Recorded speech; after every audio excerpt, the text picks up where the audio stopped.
کا خوش آمدید۔ آپ کی میزبان نسیم اختر اپنے ساتھی ماڈریٹرز طارق ابرار، عمران فریدی اور مشتاق خالد چودھری کی طرف سے تمام قابل عزت سامعین و ناظرین کی خدمت میں سلام پیش کرتی ہوں۔ ہمارا آج کے پروگرام کا موضوع زوال پذیر اخلاقی اقدار اور بزرگوں کا احترام ہے۔ آج ہمارے پروگرام کے مہمان مقرر ہیں نامور موٹیویشنل اسپیکر اور KAS آفیسر عبدالحفیظ مسعودی صاحب، جو موضوع کے حوالے سے گفتگو فرمائیں گے۔ میں اپنے مہمان اسپیکر کا والہانہ استقبال کرتی ہوں۔ اس میں کوئی شک نہیں کہ بزرگ ہمارا اثاثہ ہیں، لیکن جیسا کہ ہم سب جانتے ہیں کہ موجودہ دور میں اخلاقی اقدار تیزی سے زوال پذیر ہیں اور سماج کا بیش قیمتی سرمایہ جانے بزرگ عدم توجہی اور بے قدری کا شکار ہیں۔ اس لیے ہم امید کرتے ہیں کہ اس موضوع پر مہمان اسپیکر محترم عبدالحفیظ مسعودی صاحب کی علمی گفتگو سے سامعین و ناظرین یقیناً مستفید ہوں گے۔ اب میں طارق ابرار صاحب سے گزارش کرتی ہوں کہ وہ مہمان اسپیکر کا مختصر تعارف پیش کروائیں۔ جی طارق صاحب۔ جی بہت بہت شکریہ نسیم اختر صاحبہ۔ جیسا کہ آپ جانتے ہیں کہ ہمارے پروگرام کا موضوع degradation of moral values and respect for elders ہے، اور ہماری مہمان شخصیت نامور ادیب اور علمی گھرانے سے ان کا تعلق ہے۔ تو میں سامعین کے سامنے ایک ہمارے موٹیویشنل اسپیکر ڈاکٹر عبدالحفیظ شاہ مسعودی صاحب کا مختصر تعارف پیش کرنا چاہوں گا، تاکہ تمام جو لوگ ہمارے آڈینس ہیں وہ ہمارے اسپیکر کی گفتگو سے محظوظ بھی ہوں گے اور ان کی قداور شخصیت سے مستفید ہوں گے اور ان کے قد کا اندازہ ہوگا۔ اور میں بلا تاخیر اسپیکر موصوف کے تعارف کی طرف بڑھتا ہوں۔ ڈاکٹر عبدالحفیظ شاہ مسعودی 1999 بیچ کے KAS آفیسر، شاعر، ادیب اور بہترین موٹیویشنل اسپیکر ہیں۔ اگرچہ آپ کا تعلق بنیادی طور پر ضلع کپواڑہ کے کاشامہ گاؤں سے ہے، لیکن فی الوقت آپ جواہر نگر، سری نگر میں رہائش پذیر ہیں۔ موصوف کا تعلق وادی کشمیر کے ایک علمی و ادبی مسعودی خاندان سے ہے۔ ڈاکٹر عبدالحفیظ شاہ انگریزی، اردو، عربی اور فارسی جیسی عالمی زبانوں کے علاوہ کشمیری، گوجری اور پہاڑی زبانوں پر بھی مہارت رکھتے ہیں۔ آپ کشمیر یونیورسٹی سے اورینٹل اسٹڈیز میں PhD یعنی ڈاکٹریٹ ڈگری یافتہ ہیں۔ موصوف اردو، گوجری اور پہاڑی میں شاعری بھی کرتے ہیں اور کلچرل اکیڈمی کے تینوں زبانوں کے شیرازہ رسالے میں آپ کا کلام اکثر و بیشتر چھپتا رہتا ہے۔ آپ سرکاری اور نجی دونوں طرح کی تقاریب میں مہمان مقرر کی حیثیت سے درجنوں بار مدعو کیے جا چکے ہیں۔ اس کے علاوہ KAS آفیسر بننے سے پہلے آپ ریڈیو کشمیر سری نگر اور دوردرشن سری نگر میں کئی سال تک کمپیئرنگ بھی کرتے رہے۔ ڈاکٹر عبدالحفیظ شاہ نے 3 برس تک سائنس میگزین کی ادارت کے فرائض بھی انجام دیے ہیں۔ موصوف مختلف اضلاع میں district social welfare officer, additional deputy commissioner, lakes and water bodies development authority یعنی لاوڈا کے وائس چیئرمین اور ڈائریکٹر فلوری کلچر جیسے اہم سرکاری عہدوں پر بھی خدمات انجام دے چکے ہیں۔ ڈاکٹر عبدالحفیظ شاہ مسعودی کو مذہبی تقاریب مثلاً نماز جمعہ، عید الفطر، عید المیلاد النبی صلی اللہ تعالیٰ علیہ وسلم وغیرہ تقاریب میں بھی خصوصی طور پر بحیثیت مقرر مدعو کیا جاتا رہا ہے۔ آپ ایک طرف سماج میں جہاں دینیات اور اخلاقی اقدار کو فروغ دے رہے ہیں، وہیں سرکاری عہدوں بالخصوص محکمہ سماجی بہبود میں ضلع سوشل ویلفیئر آفیسر کے طور پر خدمات انجام دیتے ہوئے معذوروں، بزرگوں، ضرورت مندوں اور بیواؤں کی بہبود کے لیے سرگرم رہے۔ موصوف کی زندگی کے مختلف پہلو ہیں جن پر چند منٹوں میں روشنی ڈالنا ممکن نہیں ہے۔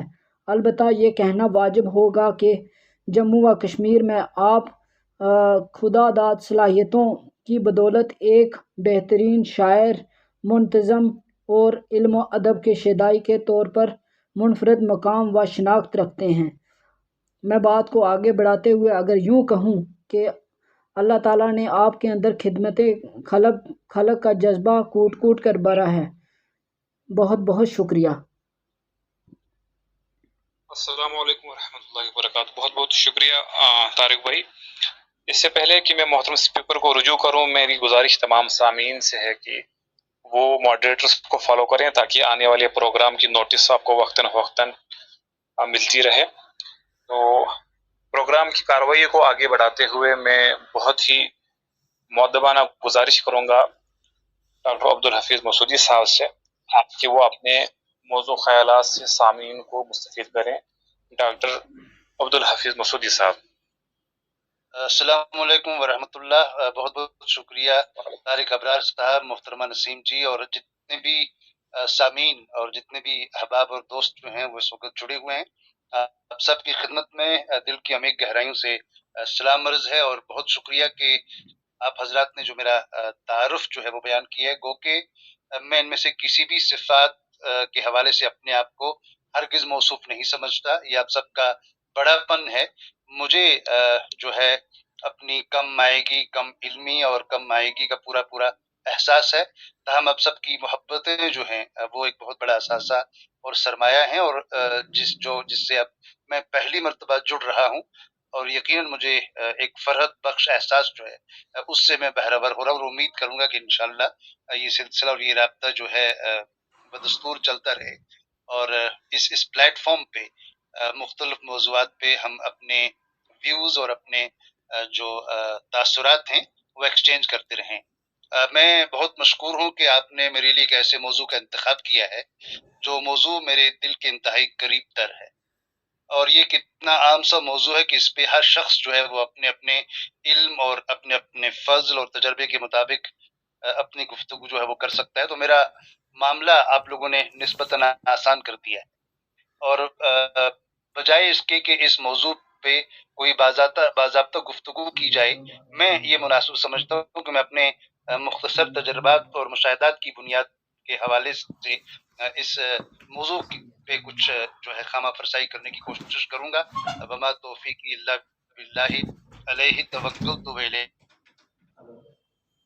جو پہلی اور بنیادی بات ذہن میں آنی چاہیے وہ یہ ہے کہ جو تہذیب بدلی ہے، سماج کا دائرہ بدلا ہے اور ترقی ہوئی ہے، بنیادی طور پر کوئی بھی سماج جو ہے وہ ترقی کا اور جستجو کا متلاشی رہتا ہے، لیکن یہ بھی حقیقت ہے کہ جب بھی تبدیلی رونما ہوتی ہے، وہ سیاسی تبدیلی ہو، سماجی تبدیلی ہو، اقتصادی تبدیلی ہو، معاشی تبدیلی ہو، وہ اپنے پہلو میں ایک ایسا طوفان اور ایک ایسا ہیجان لاتی ہے جس کے نتیجے میں سماج کی موجودہ جو قدریں ہیں اور جو مروج اصول اور مبادی ہیں وہ متاثر ہوئے بغیر نہیں رہ سکتے، اور یہی کچھ ہمارے سماج میں ہوا ہے۔ میں خاص طور پہ مشرقی سماج کی بات کروں گا، کیونکہ مشرقی سماج میں ترقی کی جو یہ دوڑ اور یا رفتار ہے وہ نسبتاً تاخیر سے شروع ہوئی ہے۔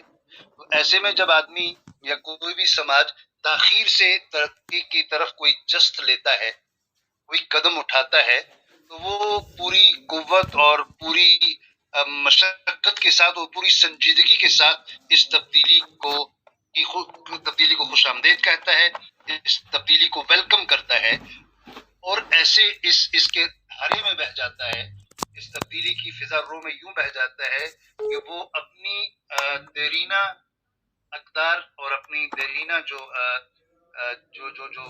معاملات اور جو خسائل ہوتے ہیں ان کو نظر انداز کرنے لگتا ہے۔ بعدین ہی جو ہے وہ ہمارے ساتھ ہوا ہے کہ وہ جو اقبال نے کہا تھا کہ زمانے کے انداز بدلے گئے، نیا راگ ہے، ساز بدلے گئے۔ ترقی جو ہی آئی تو ہم لوگوں نے یہ سمجھا کہ صاحب دنیا کی جتنی بھی عافیت اور جتنی بھی جو سعادت ہے وہ ساری کی ساری ترقی میں ہے، اور اقتصادی ترقی اگر ہمارے ہاں آ جاتی ہے تو اس کے نتیجے میں سماجی، اخلاقی ساری چیزیں اپنے آپ آ جائیں گی۔ ایسا ہرگز نہیں ہے۔ یہ جو تبدیلی آئی ہے اقتصادیات میں، یہ یقیناً ایک بہت ہی خوش آئندہ بات ہے، خوش آئند بات، اس میں کوئی دو رائے ہے ہی نہیں، لیکن اس کے نتیجے میں جب آلات سامنے آ گئے اور آلات نے جس طرح سے زندگی گزارنے کے طریقے کو آسان کر دیا، اس میں ایک صورت لے آ گئی، ایک تبدیلی آ گئی، ایک جدت آ گئی، تو ظاہر سی بات ہے کہ جو ایک کاری ضرب پڑی ہے وہ ہمارے سماج کی اقدار پہ پڑی. جو جس موضوع کا آپ نے انتخاب کیا ہے کہ صاحب سماج کے بگڑتے ہوئے سماجی اقدار اور بزرگوں کا احترام، بہت ہی مناسب موضوع ہے. اور یہ موضوع جو ہے اس کے دونوں حصے جو ہیں وہ ایک دوسرے سے جڑے ہوئے ہیں، ایک دوسرے سے مربوط ہیں. جو پہلی کاری ضرب پڑی ہے وہ بزرگوں کے احترام پہ پڑی ہے. ایک زمانہ تھا کہ جب لوگ بزرگوں کی مجالس میں زانو ادب طے کر کے بیٹھا کرتے تھے اور نہایت جستجو اور عقیدت مندی سے یہ کوشش کرتے تھے کہ وہ اپنے تجربات کی روشنی میں، اپنے مشاہدات کی روشنی میں اور اپنے مبلغ علم کی روشنی میں اچھی اچھی باتیں کریں، پند و نصائح جو ہیں وہ سامعین کے سامنے پیش کریں، اقوال زریں پیش کریں، اور لوگ انتہائی ادب و احترام سے زانو ادب طے کر کے بزرگوں کے مجالس میں بیٹھا کرتے تھے. ایک ادب و احترام کا ایک پہلو تھا، اور اس کے نتیجے میں وہ تمام اقوال، وہ تمام نصیحت آموز واقعات ذہن نشین ہو جاتے تھے، اور آدمی کی یہ کوشش تھی کہ ہم بڑے ہو کر جمع ہو کر ان پہ عمل پیرا ہوں. لیکن جب الیکٹرانک ریولیوشن آ گیا اور جب ترقی آئی، جب تبدیلی آئی، ہمہ گیر ترقی آ گئی، تو وہ چیزیں جو بزرگوں سے ہمیں ورثے میں ملتی تھیں، نصیحت کی صورت میں، پند و نصائح کی صورت میں، وہ ساری الیکٹرانکس کے ذریعے آ گئیں. الیکٹرانک گیجٹس کے ذریعے وہ چیزیں ہمارے پاس آ گئیں، موبائل کے ذریعے آ گئیں، موبائل کی متعدد اپلیکیشنز کے ذریعے آ گئیں، ٹی وی اور ریڈیو کے ذریعے آ گئیں. تو ہم ان الیکٹرانک گیجٹس نے بزرگوں کی جگہ لے لی. پہلی بات تو یہ کہ الیکٹرانکس کے تئیں ہماری تجسس کا عالم جو بھی ہو، احترام کا عالم ہرگز نہیں ہے. اور بزرگوں کے اندر جو اللہ تعالیٰ نے وہ ایک حیت رکھی تھی، ایک تاثر رکھا تھا، وہ چیزیں اس میں ہیں نہیں، کیونکہ electronic gadgets at the end of the day ہماری دسترس پہ ہیں. ہم چاہیں تو اسے اچھا استعمال بھی کر سکتے ہیں، ہم چاہیں اس کا غلط استعمال بھی کر سکتے ہیں. ہم چاہیں تو اپنے لیے انہی الیکٹرانک گیجٹ سے اپنی زندگی کو سنوار بھی سکتے ہیں اور اپنی زندگی کو برباد بھی کر سکتے ہیں. تو پہلے یہ تھا کہ ریموٹ کنٹرول بڑی حد تک بزرگوں کے ہاتھوں میں ہوا کرتا تھا، والدین کے ہاتھوں میں ہوا کرتا تھا، اور اب یہ الیکٹرانک گیجٹس کے پاس ہے، لیکن ریموٹ کنٹرول ہمارے اپنے ہاتھ میں ہے. تو آدمی کو معلوم ہے کہ صاحب یہ سب اب میری دسترس میں ہے، میں اس کا رخ جس طرف موڑوں میں موڑ سکتا ہوں. دوسری بات یہ ہو گئی کہ آدمی کے اندر ایک غیر ضروری خود اعتمادی آ گئی. پہلے تو یہ تھا کہ صاحب بزرگوں کے سامنے جائیں گے، محفل کو آرگنائز کیا جائے گا، مجلس کو ترتیب دیا جائے گا، ایک نظام الاوقات سامنے آئے گا، اور پھر جا کے ان کے سامنے بیٹھیں گے. اب کیا ہے کہ آپ اپنی ہاتھ کی انگلیاں جو ہیں انہیں استعمال کرتے ہیں اور ساری چیزیں آپ کے سامنے آ جاتی ہیں. تو ایک غیر ضروری خود اعتمادی آ گئی ہے کہ صاحب اب دنیا بھر کی انفارمیشن جتنی بھی ہے وہ ساری اب ہماری دسترس پہ ہے، ہماری انگلیوں کی دسترس پہ ہے، اور ہم انگلیاں گھمائیں گے، ساری دنیا کی انفارمیشن سامنے آئے گی. وہ اطلاعات یا انفارمیشن جو مصدقہ ہوا کرتی تھی وہ نہیں رہی. ہر آدمی کی اس وہم و گمان میں آدمی مبتلا ہو چکا ہے کہ صاحب میں باضابطہ تعلیم نہ بھی پڑھوں، میں بزرگوں کے سامنے زانو ادب طے کر کے نہ بھی بیٹھوں، میں لائبریریز اور مدارس، مکاتب و درسگاہوں میں باضابطہ اگر نہ بھی جاؤں، تب بھی اب میں اپنے گھر پہ بیٹھے بیٹھے موبائل سے، انٹرنیٹ کے ذریعے ساری انفارمیشن حاصل کر سکتا ہوں. تو پہلی بات یہ ہے کہ تعلیم کے حصول کے لیے جو ادب اور احترام کا ایک داعیہ تھا وہ جاتا رہا، اور آپ بڑی آسانی سے اب یہ سمجھ لیتے ہیں کہ تعلیم میرے پاس چل کے آ گئی ہے. تو جب آپ تعلیم حاصل کرنے کے لیے چل کے جایا کرتے تھے تو تب آپ کے دل میں ایک تجسس تھا کہ صاحب کچھ چیز ملنی ہے، کچھ چیز سننی ہے، اس پہ عمل کرنا ہے، اس پہ عمل پیرا ہونا ہے.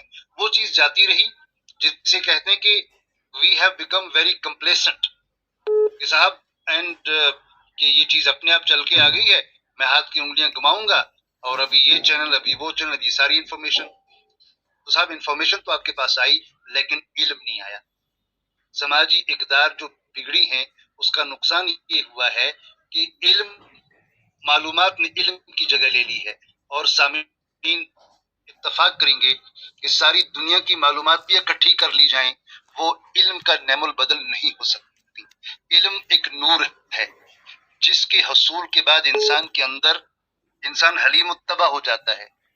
وہ نرم دم گفتگو اور گرم دم جستجو والا معاملہ آ جاتا ہے، اس کے اندر عجز اور انکسار آ جاتا ہے، اس کے اندر حلم آ جاتا ہے. لیکن معلومات کے نتیجے میں انسان کے اندر غیر ضروری خود اعتمادی اور غیر ضروری تکبر اور ایک حد تک عفونت کا عنصر آ جاتا ہے. یہ فرق ہے اقدار بگڑنے کا. علم کی جگہ معلومات نے لے لی ہے، شائستگی کی جگہ اب غصے نے لے لی ہے، ادب اور احترام کی جگہ آدمی اب مکالمہ بازی پہ، مناظرہ بازی پہ انحصار کرتا ہے. اینڈ وہ جسے کہا جاتا ہے، پروفیسر امرتیہ سین نے بہت پہلے کتاب لکھی تھی دی آرگومنٹیٹیو انڈینز، کہ ہندوستانی لوگ جو ہے وہ فطرتاً بہت زیادہ مجادلہ باز ہیں، مناظرہ باز ہیں، بحث و مباحثہ کرنے میں ان کو لطف آتا ہے. تو آج کی تاریخ میں انٹرنیٹ کے نتیجے میں اور جو سماج کی اقدار بگڑی ہیں، تو ہر آدمی میں نے یہ محسوس کیا کہ ایک دم معلومات بھلے ہی کم ہوں لیکن اپنے سے زیادہ تجربہ کار آدمی کے ساتھ خواہ مخواہ میں بحث و گفتگو میں الجھ جاتا ہے، کیونکہ غیر ضروری اور خود اعتمادی جو ہے وہ پس پردہ کار فرما کے صاحب I have access to the information, I have access to the knowledge explosion, the information blast, everything is accessible. لہٰذا اگلا آدمی جو ہے میں اس کو on the basis of information I can take on him or her, I can argument with him or her. اس کے نتیجے میں کیا ہے کہ جو سماجی اقدار بگڑی ہیں، آدمی تلخ بیان ہو گیا ہے، ترش رو ہو گیا ہے، وہ بحث و مباحثے میں زیادہ یقین رکھتا ہے لیکن اپنی اصلاح نہیں کر سکتا. جو آدمی بحث و مباحثے میں الجھ جائے، اس کے پاس خواہ کتنی بھی معلومات کیوں نہ ہوں، ساری قاموس اللغات کو اس نے نچوڑ کے کیوں نہ رکھا ہو، وہ دنیا بھر کی لائبریریز کی تمام کتابوں کا مطالعہ کیوں نہ رکھا ہو، وہ شخص معلومات کے بعد باوجود اپنی اصلاح نہیں کر سکتا اور ایک غیر ضروری تکبر کا شکار ہو جاتا ہے. اور آپ سمجھتے ہیں کہ یہ جو آپ نے ہمیشہ سنا ہوگا کہ تکبر عزازیل را خوار کر بزندان لعنت، گرفتار کر، یہ شیطان کو خواہ کچھ کم علم تو تھا نہیں بلکہ فرشتوں کو اس کے علم پہ ناز تھا اور رشک تھا، لیکن خود فریبی میں، خود فہمی میں یوں مبتلا ہوا کہ راندہ درگاہ ہو گیا. میں جو چیز آپ کے سامنے واضح کرنا چاہتا ہوں اپنے سامعین کے سامنے، جو سماجی اقدار بگڑی ہیں، یہ اتنا بڑا موضوع ہے کہ اس مختصر وقت میں اس کے ساتھ انصاف تو نہیں کیا جا سکتا. دو چار موٹی موٹی چیزیں میں آپ کی ذہن نشین بلکہ میں آپ کی سماعتوں کی نظر کرتا ہوں. مجھے یقین ہے کہ آپ سب حضرات جو ہیں ان تمام چیزوں کو جانتے ہیں. اب انٹریکشن کا یہ فائدہ ہوتا ہے کہ ہم اپنے تجربات کو ذرا ایکسچینج کر دیتے ہیں اور ایک دوسرے کی جو علمی صلاحیت ہے اس کی بنیاد پہ اپنی اصلاح کرتے ہیں. ادروائز یہ ساری وہ انفارمیشن ہے جو میرے تمام مقتدر سامعین کے پاس موجود ہے. بس یہ ہے کہ میری سعادت ہے کہ مجھے آپ سب سے مخاطب ہونے کا موقع ملا ہے. وہ بنیادی بات یہ ہے کہ صاحب مزاج بدل گیا. اقدار کیا بدلی؟ مزاج بدل گیا، انسان کا کردار بدل گیا، چیزوں کو دیکھنے کا وتیرہ بدل گیا، چیزوں کو مسائل کو حل کرنے کا طریقہ بدل گیا، اپروچ بدل گیا. اب ہمارا اپروچ کیا ہے؟ اگریسیو اپروچ، جارحانہ اپروچ. اس لیے کہ ہمیں کوئی اصلاح کرنے والا ہمارے پاس موجود نہیں ہے، کوئی ہمارے کان کھینچنے والا ہمارے سامنے نہیں ہے، کوئی ہماری غلطی کی درستی کرنے کے لیے ایک رول ماڈل نہیں ہے. جو ساری انفارمیشن آتی ہے وہ انٹرنیٹ کے ذریعے آتی ہے، موبائلز کے ذریعے آتی ہے، الیکٹرانک گیجٹس کے ذریعے آتی ہے اور اسی میں اپنی نجات سمجھتے ہیں. نتیجہ یہ ہے کہ وہ ذان و ادب طے کرنے کے اندر جو ایک لطف تھا وہ نہیں رہا. آپ نے گلزار جو ایک جانے مانے جو ایک رائٹر ہیں، ان کی وہ نظم کتابیں جو ہیں وہ سنی ہوگی، کتنے خوبصورت انداز میں اس نے اس بات کی وضاحت کی کہ وہ جو مزہ آتا تھا زبان پہ، جو ذائقہ آتا تھا صفحہ پلٹنے کا، کہ صاحب ہم ایک ورق پلٹتے تھے اور ہمیں ایک تجسس رہتا تھا کہ اگلے ورق میں کیا ہوگا. تو کتابوں کے ساتھ ایک ایسا رشتہ، ایک تعلق تھا. اور وہ ساری چیزیں اب کتاب کون رکھے گا؟ جب آپ کے موبائل میں ساری چیزیں آ گئی ہیں تو ایک باضابطہ وہ کتابوں کی دنیا ہی ختم ہو گئی، کتب بینی کا معاملہ ہی ختم ہو گیا. تو میں اپنی گفتگو کو اس بات پہ مرکوز رکھتا ہوں کہ جو سماجی اقدار بدلی ہیں بگڑی ہیں. نمبر ایک، بزرگوں کا احترام ختم ہو گیا. بزرگوں کی جگہ موبائلز نے لے لی، الیکٹرانک گیجٹس نے لے لی، اور انہوں جو جگہ لے لی ہے تو اس کے نتیجے میں اب یہ ہوا ہے کہ ہمارے ایٹیٹیوڈز، ہمارا اپروچ، ہمارا رد عمل کرنے کا طریقہ وہ سارا اگریسیو جارحانہ ہو گیا ہے. اب نتیجہ آپ دیکھتے ہیں کہ صاحب ہم لوگ اپنے والدین سے بحث و مباحثہ کرتے ہیں، اپنے اساتذہ سے بحث و مباحثہ کرتے ہیں، اپنے دوست اور احباب سے جو ہمارے بھلے ہی دیرینہ دوست ہوں لیکن غیر ضروری نکات کی بنیاد پہ بھی غیر ضروری بحث و مباحثے میں الجھ جاتے ہیں. تو we have become excessively argumentative in all walks of life, in every sphere of life. لہذا وہ جو ایک تعامل، ایک ادب و احترام کی فضا ہے وہ ساری مفقود ہو گئی ہے. اس کے نتیجے میں وہی ہے کہ صاحب بنیادی طور پر تبدیلی جو ہے اس کو ہم نے جو ویلکم کیا تو اتنا والہانہ استقبال کیا کہ اس کا استقبال کرتے وقت، اس کا سواگت کرتے وقت وہ بنیادی قدریں جن کے نتیجے میں ہمارا مشرقی معاشرہ پروان چڑھا تھا، اور جو ہمارے مشرقی معاشرے کی زینت تھی، اور جو چیزیں مشرقی معاشرے کی آب و تاب تھیں وہ چیزیں ساری ختم ہو گئیں اور مشینیں آ گئیں. اور پھر آپ نے سنا ہوگا اقبال کا وہ مشہور شعر کہ ہے دل کے لیے موت مشینوں کی حکومت، احساس مروت کو کچل دیتے ہیں آلات. جب تمام چیزیں آپ مشینوں سے حل کر لیں تو وہ محبت، اخوت، ایثار، ہمدردی، ادب و احترام، صلہ رحمی، وہ بھائی چارہ، وہ اخوت، وہ جذبہ جو ہے یگانگت، یہ ساری چیزیں کہاں رہیں گی جب آپ یہ سمجھیں گے صاحب یہ تمام چیزیں حاصل کرنے کے لیے نہ تو مجھے باضابطہ کسی مدرسے، کسی درسگاہ، کسی دانشگاہ یا کسی دارالعلوم میں جانے کی ضرورت ہے، نہ کسی کے سامنے زانو ادب طے کرنے کی ضرورت ہے، اور نہ مجھے کسی کا احسان اٹھانے کی ضرورت ہے. یہ ساری چیزیں تو میری اپنی چھوٹی سی محنت کے نتیجے میں حاصل ہو سکتی ہیں. وہ اصول یہ ہے کہ وہ چیز جو ایک محنت شاقہ کے نتیجے میں انسان کو ملتی ہے، انسان سب سے پہلے اس چیز کی قدر کرتا ہے، اس چیز کے تئیں ادب اور احترام سے پیش آتا ہے اور اسے اپنے سینے سے لگا لیتا ہے.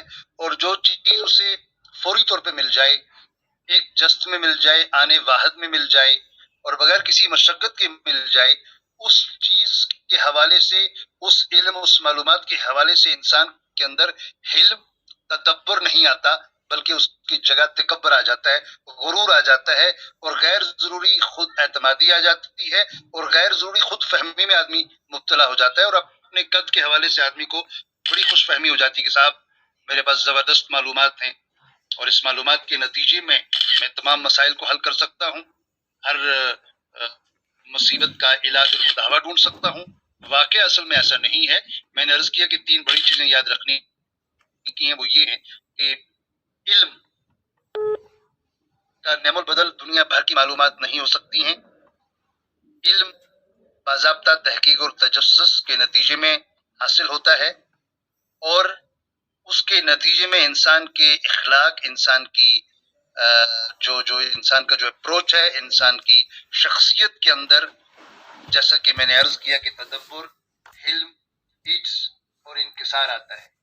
اور میں عرض کرتا چلوں کہ یہ عجز اور انکسار کتنی خوبصورت چیز ہے کہ اس سے بڑا دنیا میں کوئی اثاثہ نہیں، اس سے بڑا کوئی دنیا میں سرمایہ نہیں. میں آپ کی سماعتوں کی نظر ایک چھوٹا سا واقعہ جو ہے وہ پیش کرتا ہوں کہ جب رسول اکرم صلی اللہ علیہ وسلم معراج پہ تشریف لے گئے، اس واقعے کی صحت کے حوالے سے میں کوئی گفتگو نہیں کر رہا ہوں، بلکہ اس واقعے کو میں محض ایک امانت کے طور پر اپنے سامعین کی نظر کرتا ہوں.